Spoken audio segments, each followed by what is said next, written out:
Today we're going to talk to Joe. We've got some questions to ask him. We're going to talk about the three major factors that are causing the debt ceiling to rise. You know, some people think it's political, but it's really not. It's more just the facts. So we have the tax cuts that occurred. We have stimulus programs that are still ongoing, believe it or not. We have increased government spending from COVID and every other thing that you can imagine. And then we have decreased revenues from the tax bases when everybody was unemployed during the COVID time. So there's a number of things that are affecting this in the recent past. So Joe, let's just jump right in and talk about it. So the first question that I have for you is, what are the repercussions of reaching the ceiling? Well, it's kind of like if you think about your own checking account and you're bringing in $5,000 or $6,000 every month, and you're paying your bills, everything's okay. Then all of a sudden something happens. Either you lose your job, or there's a pension reduction or whatever. All of a sudden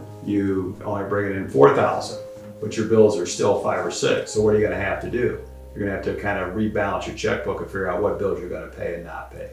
Okay, the second question I have for you, Joe, is history has shown that in the 11th hour, the government always comes together and make concessions for both sides come together and they make concessions. Keeping that in mind, do you expect that anything will be different this go around, or are you expecting the same thing to happen? Well, we can look at history. History tells us since 1960, they've had this problem 78 times. And most of the time, it's a mechanical fix. On occasion, there's been a challenge from the Congress that they don't want to raise the debt ceiling without negotiating something in there. The most notable one from the past was 2011, when Obama was president and the Republican Congress wanted to negotiate, and they did hold up approving the debt ceiling. That did cause a lot of market volatility, and there was a pretty substantial drop in the market, but at the end of the day, they did finally settle and approved their increase in the debt ceiling, and the market did recover. Now we can't say that'll happen again, that there's a guarantee, but I would expect that as we're going along, we will have some market volatility up and down, and eventually they will have to come to some agreement, and that should put some stabilization back, because markets don't like uncertainty. And when they have the answers, usually there's other things that the market will worry about, not the debt ceiling. So what happens if they don't raise the debt ceiling? Well, what happens is, the Treasury has a cash account and they have to start drawing that down. So they'll keep paying bills, and there are tax receipts coming in.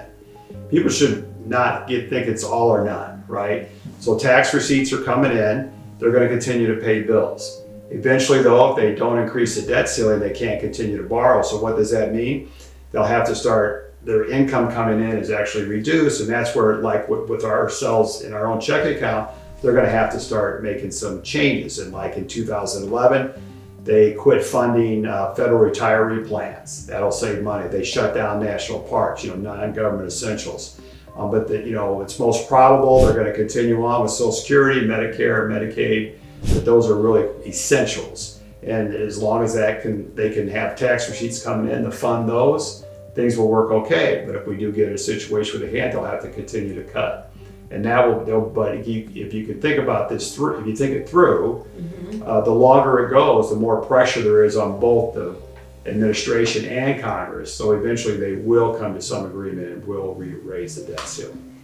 Well, you basically covered my next question, which was, will this have any impact on Social Security for those people already taking it, or for those that are getting ready to retire? I would say don't panic yet, because they do have funds coming in. It's like you'll hear oftentimes the Social Security is going to run out of money, the trust fund, in 2034. And a lot of people think, well, my Social Security go away. Well, the answer to that question is no.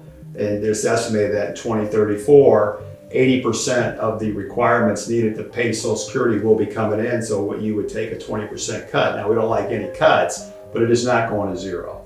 And that's the same thing with the debt ceiling situation. Your Social Security, Medicare, Medicaid is not going to go to zero.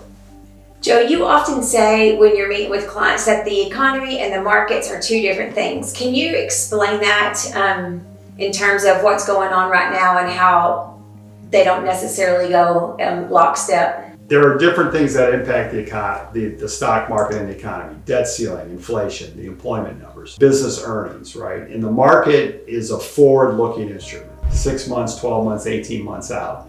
It's already priced in all of these things that you hear about. Oftentimes when you read something in the newspaper, or you like, as an example, about a year ago, a year and a half ago, Apple reported some bad earnings because semiconductor shortages.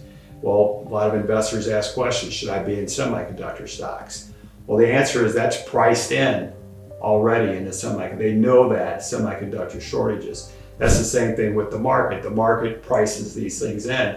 When the economy may be going through a rough time or a good time, and the stock market's not acting the same way, and that's because the market's forward looking. So when there's good times in the economy, the market's looking ahead going, could it potentially, the Fed raise rates, we go into recession, there'll be bad times. And a lot of times on Main Street, we could see unemployment going up, spending slow down, layoffs increasing, but the stock market's going up. We may be asking why, and that's because the market's pricing in a recovery. The Fed will begin to cut rates. So you have to keep that in mind when you're looking at the stock market and reading the newspaper.